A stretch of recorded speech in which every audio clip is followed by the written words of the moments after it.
Okay. Can everybody still hear me? Sure we can. Fantastic. Well, welcome everybody to today's MVP Office Hours, our April Fool's edition, where there is absolutely no fooling going on. I'm Jackie Travieso, and like I had mentioned before we kicked off the recording, Jared should be joining us shortly, but he got pulled into something, so we just did a quick handoff. We've changed a little bit of the format for these slides so we can get through this information quickly and jump right into why you've all joined us today. And of course, that is to get your questions answered. So let's go ahead and talk about, today's call is just an open discussion. We're meeting the first and third Friday of every month. And of course, there is no question that is too big, too small, no topic off limits. We are recording this session today, and we will be posting the recording to both community and a link on Twitter for your easy access. If you haven't already done so, if you could put us on mute so that we can reduce some background noise, that would be fantastic. And if you can, go ahead and use the chat functionality in ReadyTalk so that we know if and when you have a question. And then for those who are on the line, MVPs, when you're answering, if you can please announce yourself when you're responding so we know who's speaking, that would be fantastic. So we've talked about this before. If you have follow-up questions to anything that is discussed today, feel free to post that out on the Success Community Chatter group. If you've got a new question that you would like for the group to weigh in on, we recommend that you post it in answers first and then post a link to that question in community. That way it gets more eyes on your question and it creates a database for others to chime in and then look up in the future to benefit from your question and the answers that are shared. We've got our special guest format going again today. We're trying to listen for themes and hot topics that people are interested in, and we're inviting specific MVPs with those areas of expertise to be a dedicated resource for you on these calls. And of course, we are joined by many more MVPs as well. Encourage you to go ahead and submit your topics and questions, and we'll see what we can get lined up for you. So today's special guest is Mike Martin. Mike, I would like for you to just go ahead and take a moment to introduce yourself. Sure, thanks, Jackie. Good afternoon, good morning, everyone. Good evening. Thanks for joining. As Jackie mentioned, my name is Mike Martin. I work for Aperio. If you haven't heard of Aperio, we're a global systems integrator, actually based in Indianapolis with an office in San Francisco as well. I work out of our Indianapolis office. I'm on the sales team, do some technical selling for Aperio, and I've been an MVP for about a year and a half, primarily focused on the user group channel, also fairly active on Twitter. You can see my handle there, Mike Martin __C. So hope to connect with many of you there as well, but excited to be here and to help answer questions today. Great. Thank you, Mike. We are so happy to have you as a special guest. And I'm not sure if it is my line or your line, but you are breaking up a little bit. I don't know if you're on a cell phone, and if you want to shift for maybe a little bit of a better connection. It may yeah, let me try to dial in. Yeah, I can hear you just fine, so let me try to dial in from my phone. Hold tight. Okay. While you do that, we will move on to our next slide here. This is something new that we just started as of today. For those MVPs who registered for today's call, I've given you a list of them and their Twitter handles. So if you would like to follow these people, you can easily do that now. You've got the spelling of their names. And if we could just take a quick 2 seconds to have them introduce themselves and their area expertise, just name an area of expertise would be fantastic. Brian Kwong, if you're on the line, would you like to introduce yourself? Hi, I'm Brian Kwong. I am a consultant that works with Better Partners. My area expertise is probably the process builder and flow, but I dabble in everything else. Fantastic. Thank you, Brian. Dale. Hey, everyone. I'm Dale Ziegler. I would say my expertise is being admin, declarative developer, and like Brian, process builder and flow. Great. Thank you. And like I said, I'm Jackie Travieso. I spend most of my time in the Sales Cloud and working most recently with PE clients. So that's an interesting challenge. Jared, are you with us?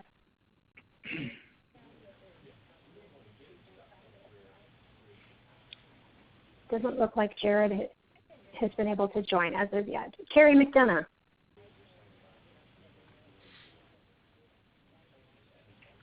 Okay, Matt, are you on the line? Pat Solom?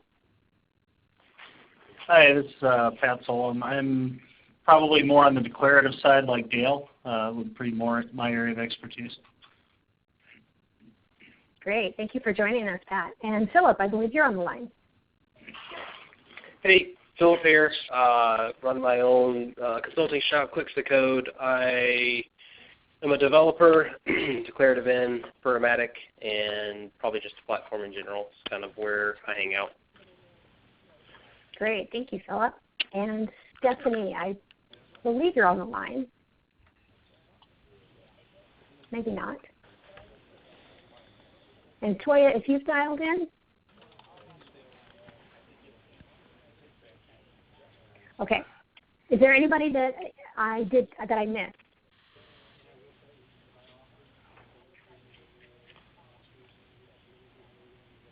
I will take silence as a no. So let's go ahead and move on to.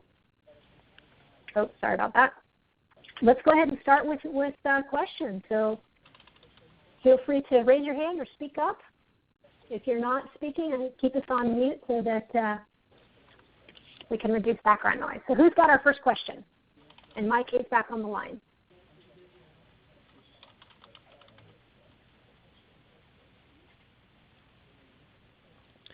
Somebody's got to have a question.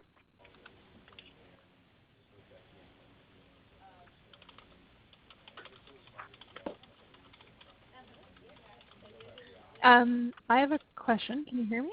Great. Yes, thank you. Yeah. So am I supposed to Okay. This is Carolyn. I'm hailing from Vancouver, Canada. I work for a software company called Aquatic Informatics. And this is my first MVP office hours, so I'm brand new to this. But I had a question. I know a lot of you are on the declarative side, but I had a question about working with Salesforce developers and how to best manage those situations, especially when you're getting, when you're not sure if you're working with a good Salesforce developer or a bad one, and how to make those kind of calls. Does that make sense? It sure does. Thank you so much for joining us. Glad this is your first call. So any of our developers have suggestions on how to best work with declarative admins? Hi, this is Brian Kwong. So I bridge the gap. I do Apex coding as well as the declarative side. And so the first part of trying to determine if the developer you're working with is good or not so good, that's really tough. Certifications help.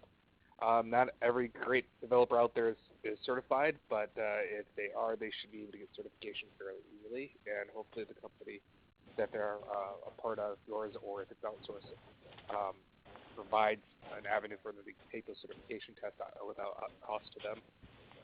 So certification is good. Otherwise, there's a few little touch tones that you can ask them, but you kind of have to know the lingo, so to speak. So some of the common mistakes that people usually do is when to use a trigger versus not use a trigger. For example, these days you can do a lot of things in Process Builder without having to write a trigger.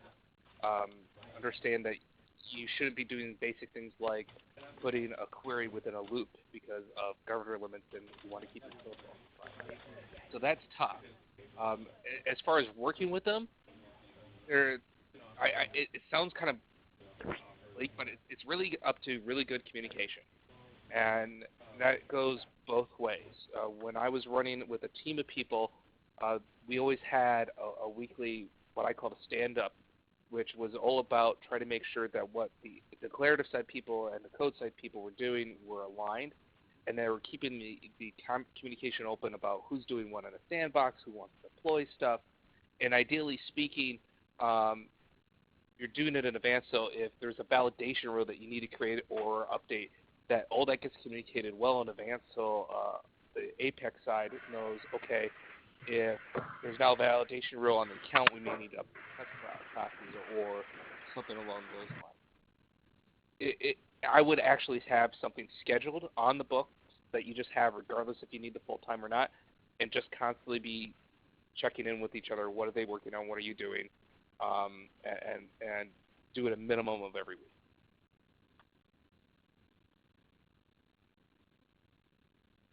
That's great. That's actually really helpful. Hey, this is Philip. Yeah, I agree with everything Brian said, and to add on to that, I think there's ways for you as a non-developer, like there are ways to kind of empower what you're getting out of the development solution. So a lot of times, you know, like Brian said, it's pressing against the solution with the developer to make sure you've exhausted all your declarative approaches, all your declarative possibilities, and that can be a dual exercise, right? So that's something that you can do along with the developer, and that the developer should feel comfortable doing with you, especially if they're comfortable with the platform. And that's a lot of times that's a really good indicator, you know, what kind of level of service you're going to get from a developer is, do they understand the platform more than just code? The second thing I'd point out is there are, even if you get to the point where we know we need coding, we know we need development, there are still ways for you to build declarative pieces that hook into that code. So custom settings, custom metadata, labels, even flow and process builder. There's so many more ways now where even if you need a really complex coded solution, there's so many click declarative ways that you can build that together. So it's going to empower you on the configuration side and give you an active voice, right? So even if you have a spec of requirements and it says, all right, we need these 10 things, there's a good chance a couple of those you can control those in some of the configuration pieces I mentioned. To where then the developer, once they actually build the code, they're going to rely on what you build to give it instructions. So custom settings you can put, and custom metadata you can put a list of values. So a list of case status values that you want code to monitor and do stuff with. So there's a lot of opportunity, and I think it's a kind of a dual solution approach where if you're working really close with that developer, there's plenty of opportunities for you both to kind of build that solution together. Thank you. Those are good notes. All right, fantastic. We've got John Graff has got his hand raised. John, go ahead.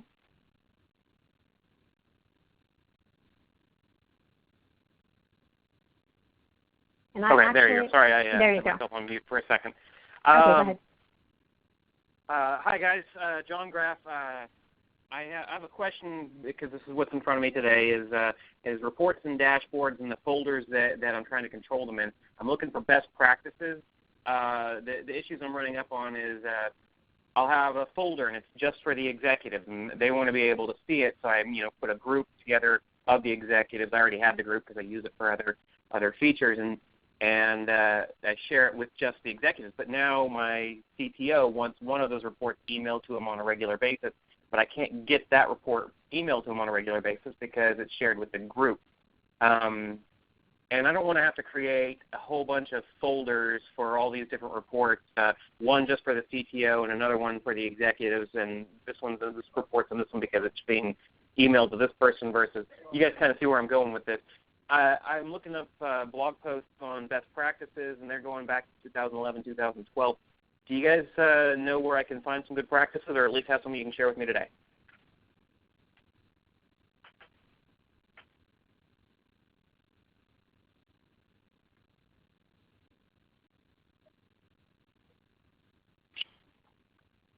I do have a question. Is the report that your CTO wants, is that confidential?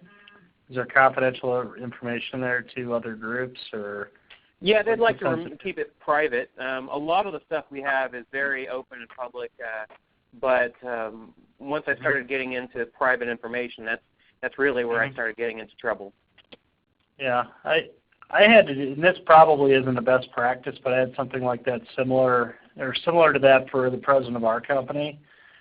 And what I did is I logged in as him into Salesforce, and I just copied the report and saved it into his personal folders, and then just scheduled it out where he basically emails it to himself.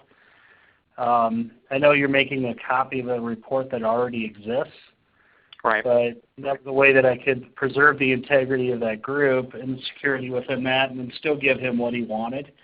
And it was a report that we had for a while and nobody had really changed it over the years, so it wasn't a huge deal to do it that way.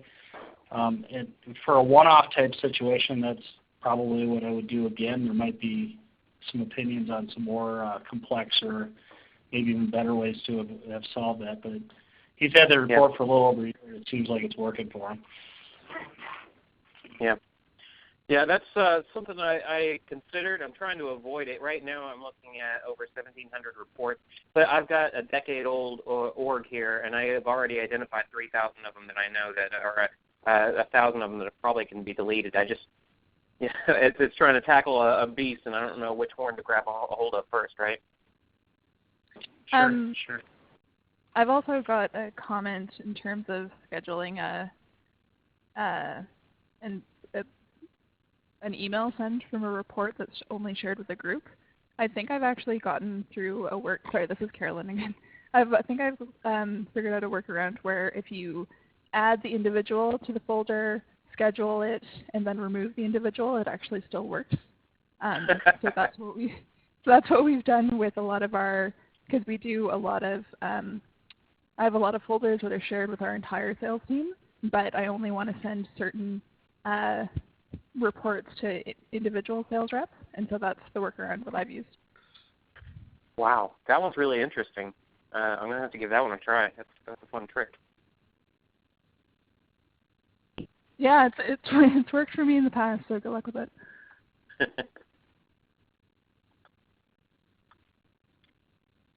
Okay, let's see. Dustin's got a question.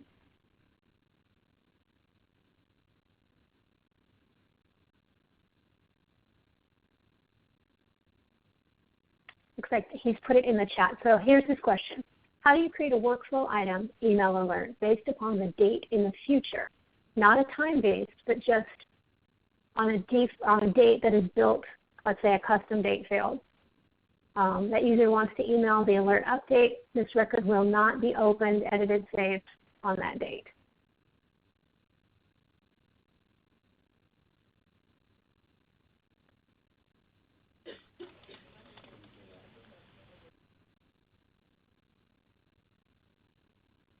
And his audio is not working, so we're going to use chat.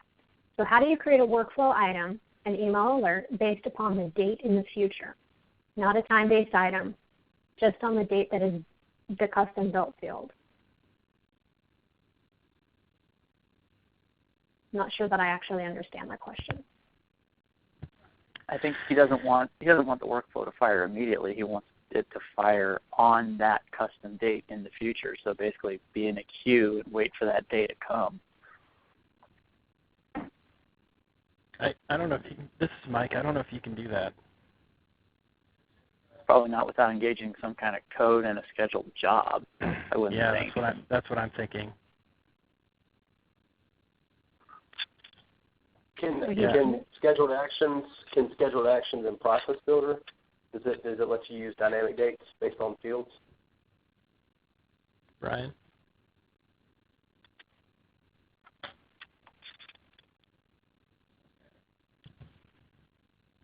Brian, are you still on the line?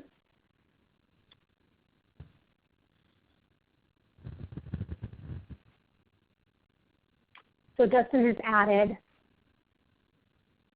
Okay, Brian's saying his mic won't unmute. Wonder why that is. Can I be heard right now? Yes.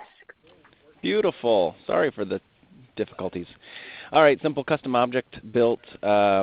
Basically, somebody wants something to expire, like an exception on a.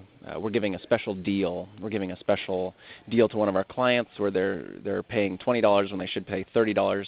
That's going to expire in 9 months. So they put that date out there. Well, they want basically a reminder about 30 days before that actually happens. So really, it's 8 months. They want the item to come their way.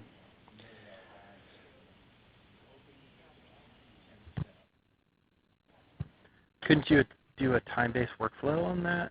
date field? So I think I want to provide them enough flexibility. It may not be a hard and fast rule that it's 30 days beforehand. We've built in an expiration date, which is mandatory, and then I have a workflow item that kicks back and it says 30 days prior to that we're going to fill in what your update date is, and they're users that really want to have very customized dates for the update date. So it could be 30 days, it could be 45 days if it's a little more technical, or it could just be they could update it to 15 days before the exception expires. So all in all, I realize that workflow on dates probably needs to be edited and saved, and that kicks all workflow rules out upon that save. But really, it could happen 9 months before that and hold a good date in there that needs to be used. So if it's just one of those things where I just need to say, users, I'm sorry, you get one 30 days before whenever your expiration date is, then let me know that. I can just use time-based workflow for that, no problem. But I kind of just, I don't know code, and declaratively, I believe I can make this thing happen if I just have some hard and fast rules if I need to let my users know. Hello? Can you hear me? Yeah. Yes, go ahead. Yay! I figured out how to unmute my mic. April Fool's Day. So one thing you can do is if you want them to have control over how far in advance you want to do it, don't give them an actual date field for when they want the alert to go out. So you don't have to do 30 days before, 45 days before, or something like that in the scheduler that's hard coded.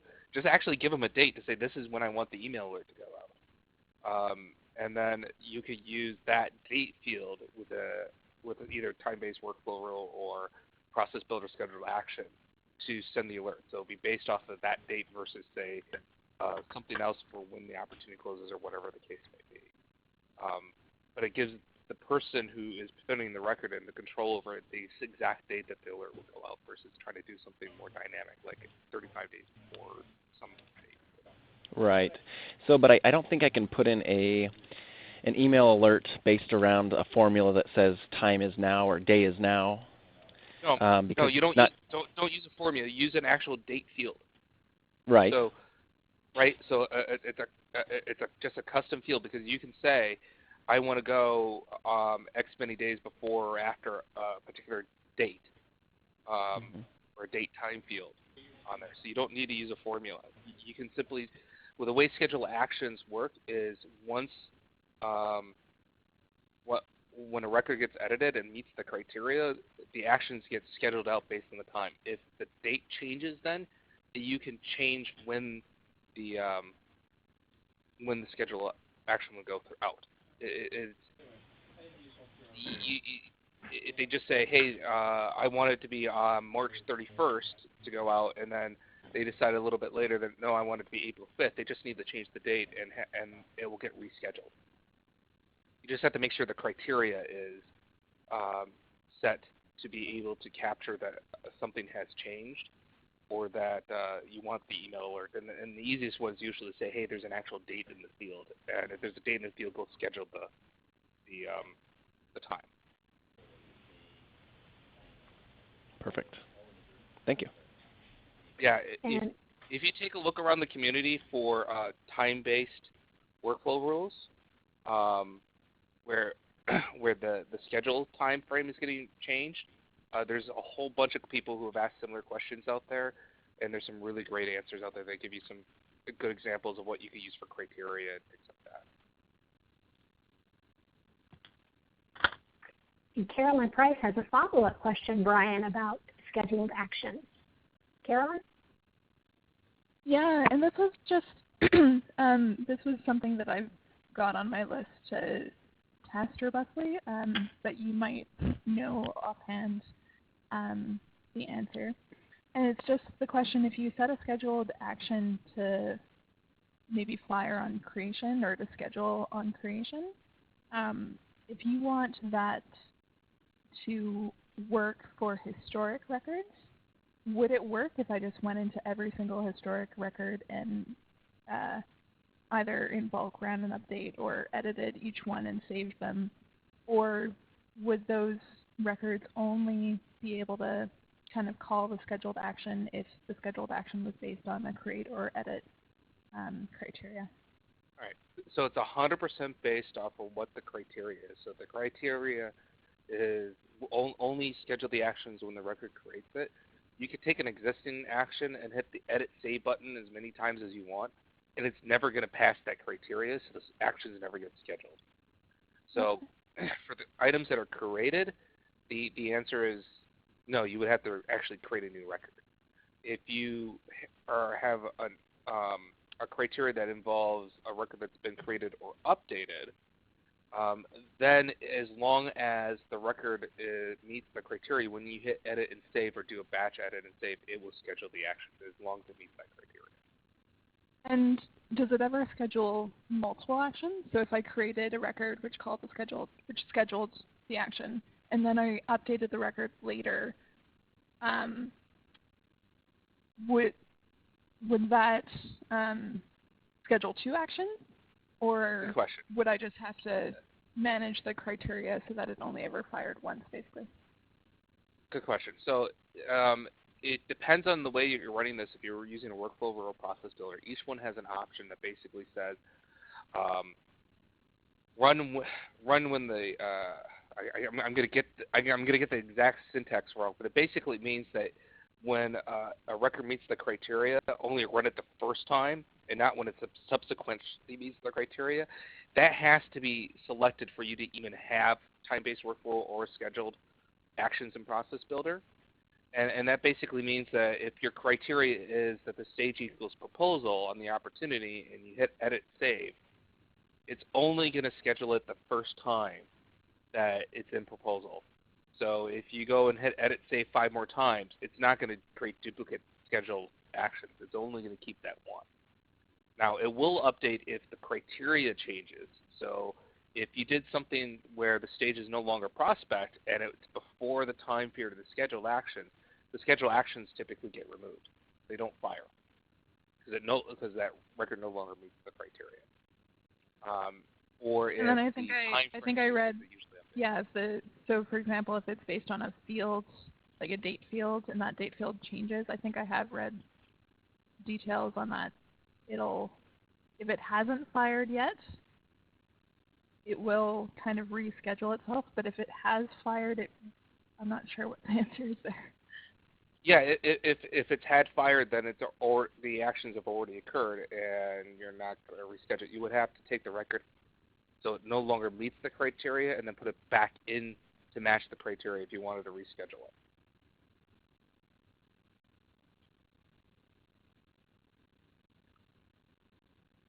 That makes sense? Okay. So in the opportunities example, we would say if it's based on the close date and the stage, and the stage is prospect and you change the close date, it would reschedule. But if the actions have already fired and you want it to reschedule it again, it's not going to just change. You're going to have to edit the stage to something else to flip it back to be proposal. Basically, you have to take it out of criteria and put it back in.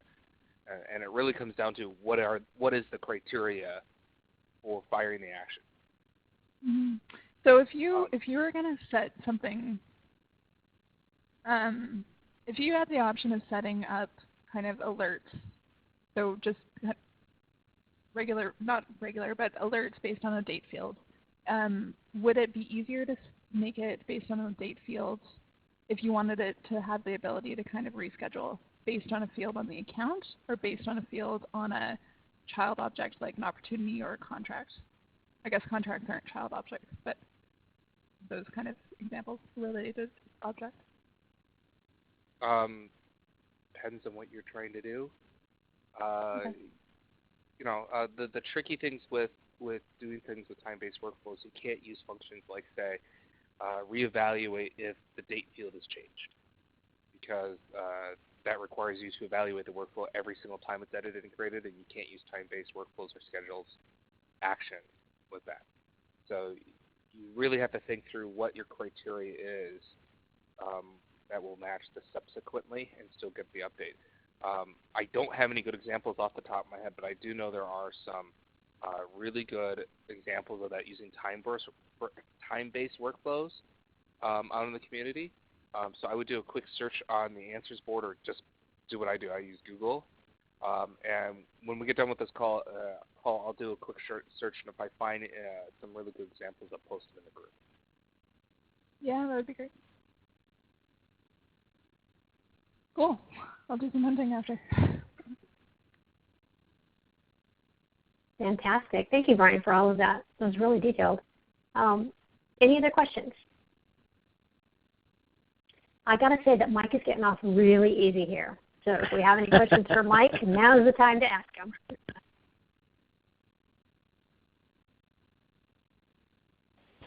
What's your favorite April Fool's joke, Mike? My favorite that I've seen today, it's not a joke in true terms, but I use an automatic in my car. They're built on the Heroku platform. It's a little thing that plugs into the ODB2 board or whatever it's called on your car, and it tracks your driving. They announced today that they're changing their name from automatic to manual, and are selling a driver's logbook, a paper logbook, instead of the Internet of Things connected hardware. So that was my favorite that I've seen today. Sounds like a good deal. This is Dustin. I have kind of a philosophy question, if that's all right. So our company hasn't implemented too much code. We've pretty much built everything on clicks. And as I see Salesforce kind of building more tools that are just visual and easy to use, just interested to hear around the room if you think that a good organizational strategy could be to basically build as much as you can with clicks only and try to provide no hard coding in there. Obviously there's going to be some system integration, some mapping, but anyways, just kind of curious about where you think everything's going in the future and if that's possible without any true hard coding. Yes. I was going to say you're going to get a unanimous answer on that one. Always declarative first. Yeah. Yeah. No question. Always try and go as simple as possible, and then figure out if it needs to be more complex. But don't start complex, because it's going to continue to be complex. Yeah. So maybe can I follow up then with we're thinking of adding to staff, or just I don't know, analyzing the implications of that. The question is, we don't even have much Visualforce built in there. We've plugged in a few little apps, but so they use some Visualforce. Are we going to eventually need some technical expertise where we know, people know Java, HTML, all that, or would it be a good organizational strategy to bring on another full admin, or basically bring on a developer? That's a tough question to answer, because we're not you, and we don't know what your company needs and what it looks like your company may be using the platform for. If you're not doing a lot of Apex coding right now, and it doesn't look like you're going to be doing a project where you're going to be doing a lot of Apex coding and maintaining that code going forward, hiring a straight-up developer will probably cause you to lose a developer because they feel bored from not having to do any work after a while. If you are going to be doing that, then it may make sense, but you may be better off doing a 1099 or outsourcing that project. From my standpoint, I would look for people who are primarily declarative, but know enough to be able to handle themselves with some basic Apex work, either some basic triggers and things, or enough to be able to understand it so they can be the liaison between you and, say, a consultant company to handle what the code needs to do, or to whatever the outsource is going to be. So that's what I would look for. Yeah, this is Mike. I'll echo Brian's thoughts there. And don't forget about the App Exchange. A lot of times when you need something built that's custom, it's probably already been done before, and that's going to be a lot cheaper than bringing in a full-time employee. But I would agree that you're going to want to find somebody that's more declarative versus just a true developer, because if you don't have that need right now and you're trying to stay as out of the box as possible, a developer won't last long unless they have interest in doing some declarative work as well. So that's my take. And I would even add to that that you would want that declarative person to have strong project management skills. Sometimes those two trains of thought don't go hand in hand. So you want someone who can bridge that gap between your users and your business requirements and the person that might be building something for you that is code-based. That would be my addition.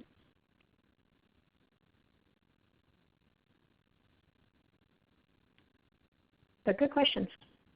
Anybody else have questions?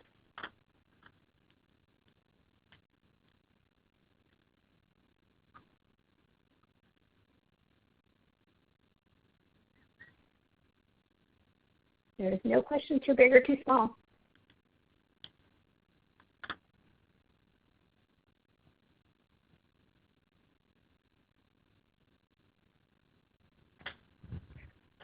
While everybody's thinking about their questions, Mike, do you have any tips that you can give us? Oh, man. Anything that comes to mind that would make our lives easier, our Salesforce lives easier? Good question. This is one that I think we probably all take advantage of, but use Salesforce to manage Salesforce. If you're an admin, use cases or a custom object of some sort to track requests of enhancements. Take advantage of things like Ideas. Ideas hasn't been touched in years from a functionality perspective, but it's still pretty solid, giving your users the ability to vote on new functionality or potential new items that you might implement in Salesforce. So make sure that you're taking advantage of the platform to make your life easier. Keep in mind there's apps like TaskRay and others that'll help you do project management as well. To Jackie's point on the last question, having project management type skills and the ability to keep projects on track is an essential part of most admins day to day. So make sure that you're taking advantage of the tools that Salesforce offers to do that as well. Good point.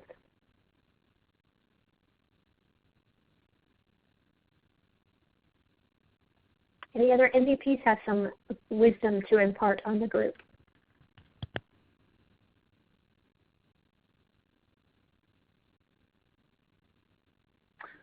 This is Dale. I've found, being a solo admin, I have to be very efficient with how I do everything, and so I've especially taken advantage of like Flow and Process Builder to help with data integrity, so that I don't have to take data out into Excel and Access and to do mass updates. I've tried to figure out how to stay in Salesforce as much as possible so that you're not having to hop between places. Because when you get 500 custom objects, use them.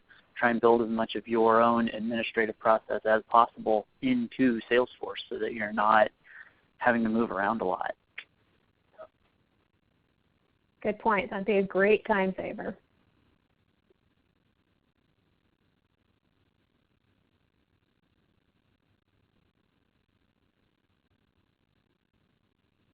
The audience is getting very quiet today.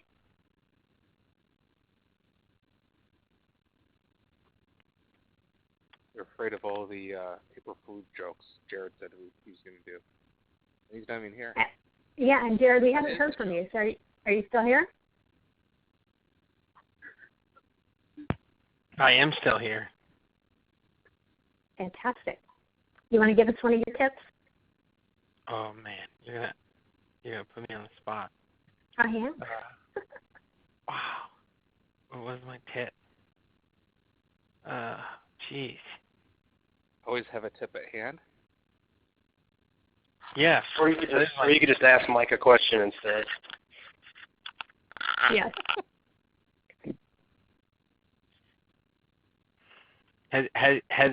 I may have missed it. Mike, have you been asked any questions around Wave? I have not. Ooh. Mike, say hypothetically, I was looking to do why should I get Wave? What use cases would I really need to get Wave? Sure. So great question, Jared. Thank you.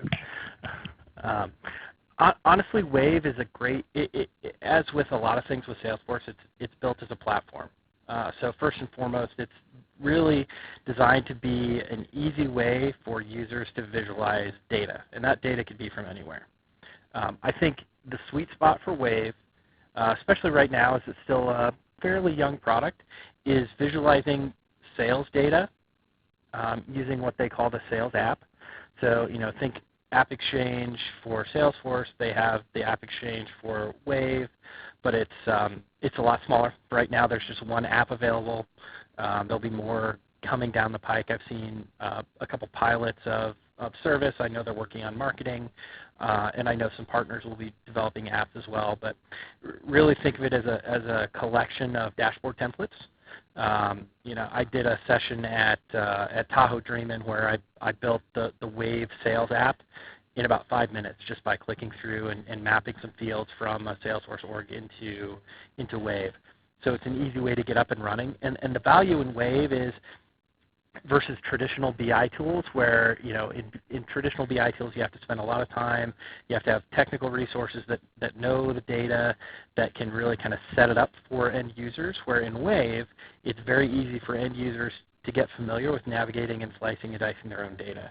It's in a pretty user interface, it's fast, it handles lots of big data, and with things like the Wave Sales app, it's very easy to kind of get a picture of what's going on in your environment. So I think the key use case for Wave and what I see the most is giving your sales users access to detailed data about the sales process. And if you ever work with your Salesforce account executive, ask them to see their instance of Wave because they're doing it themselves. They've got it on their phone, on their iPad. The ability to see their own kind of sales quarterly data and their annual progress, all right there within Wave, directly on their mobile device. That would give you some really good insight too to see how a Salesforce rep is doing it. That would be awesome. Absolutely. So we just got a really good question from Dustin, and he says, tell us why we should join a regional community event. Midwest Dreaming in Chicago is in my region. And Dustin, I will tell you the number one reason is because you will always walk away with new knowledge, new contacts, and inspiration. There is not a single reason why you should not go to any of your local events. Anybody else have experiences they'd like to share about attending? Because we all go. I'll echo that. Obviously we all love Dreamforce, right? But it's so big, you never get to see the folks that you want to be able to see. I love regional events because there's still critical mass. You still get great presentations. You get 1 to 2 days of content. You get great networking opportunities, but you also get the chance to see and meet and dive deeper with folks that you don't see every day, and find other folks that are dealing with the same types of issues, and having these types of questions that we're answering today in person at an event like that is hugely beneficial. So I'll never miss one that I can make. Yeah, this is Brian. I echo the same thing. I went to Midwest Dreaming last year, and I have to say, from a professional standpoint, I probably got more out of that show than I did in Dreamforce later in that fall. Because as much as I love Dreamforce, it is huge, and it is an entire week that can be almost draining. And so, by the end of this, the last day, your brain is almost fried. Where with a lot of the other events, it's 1 or 2 days, everything's nice and compact, it's very easy to get it to. You're dealing with people in your general area, so after the fact, you got a nice list of contacts of people in your area that you can work with, especially for general user groups and things like that. What I typically like is that the sessions that I go that are there seem to be a lot more focused on what the community is looking for right now, whereas at Dreamforce they hit something like over 1,000, 1,500 sessions or something like that this year. That's a lot to try to page through to find ones, where most of the Dreaming events are pretty focused on what exactly are people looking for now, and they're very responsive to feedback. The people who are presenting there are almost always willing to sit down and talk with people before and after the session, or even after the event. And I find that to be fairly unique. It can be sometimes almost impossible to meet up with the speakers at Dreamforce afterwards because everyone's rushing to get to the next session or the next part of the event. Yeah, so Dreamforce is a fire hose, and Regional Events is more like a garden hose. I will also say, because this is Dale, because Midwest Dreamin' is specifically referenced, if you are going and if you are interested in presenting, today is the last day for call for speakers. Just throwing that out there. MidwestDreamin.com should be in the upper right corner. And we're closing that up today. Another reason to go to Midwest Dreamin' is I'm planning to be there, so you can always see a moron with a wizard hat on if that's something that piques your interest. And that's something that you cannot miss. Mainly because the hat's so tall. You literally cannot miss the hat. Nope. Yeah, New version is going to have sequins and flashing lights on it. That'd be awesome. So does that discussion prompt any other questions about events, maybe user groups? If you are not a member of your local user group, we would urge you to join those. Be a part of your local community.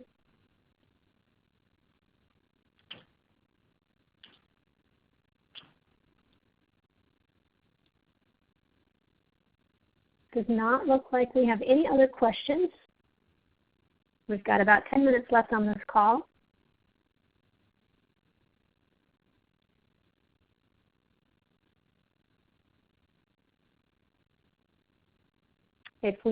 I just heard a beep, so let me see if, no, I guess not.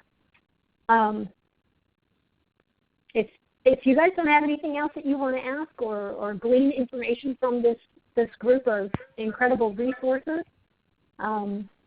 we can give you 10 minutes back in your Friday and bid you a good weekend. Give a special thanks to Mike Martin for participating and giving us this opportunity to pick your brain and discuss things, and much appreciation to the rest of the MVP panel. You can, again, find us here the first and third Fridays of the month. Check out Twitter for future RSVP links. And again, we will go ahead and post today's recording on Community and in Twitter.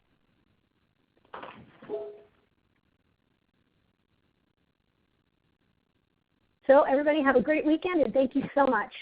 We'll see you in the class. Thanks, Jackie. Thank you. Thank you. Thanks a lot, everyone.